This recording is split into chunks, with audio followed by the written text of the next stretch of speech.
Hello again, and thanks for joining me for some more Good Times on a Dime travel tips. So today's tips will be going over a short tutorial on driving in Iceland. So to get the cheapest deal, you'll want to look into renting a standard vehicle if you can drive stick shift. If you can't drive stick shift, you can get an automatic.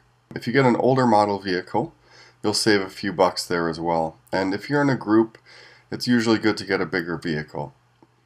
Now, the regular roads in Iceland are pretty rough sometimes, and the F roads, if you want to do the off-roading, can be really rough. So I would recommend at the very least to get a Jeep or an SUV of some kind, unless you're just doing a short 2 to 3 hour ring road journey, like a little drive from Reykjavik to Snæfellsnes or somewhere else.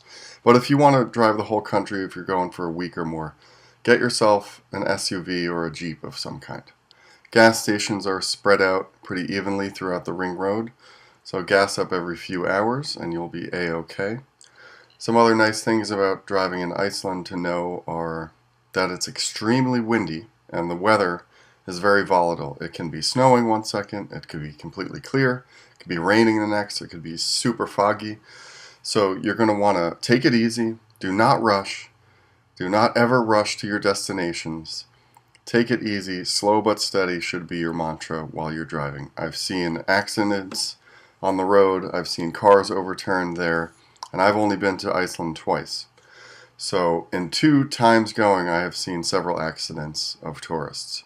So you have to be careful.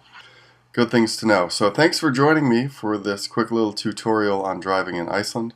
If you haven't already seen the full episode, be sure to check that out right here on my YouTube channel. Please like and subscribe, and I will see you for the next episode. Thanks. Bye.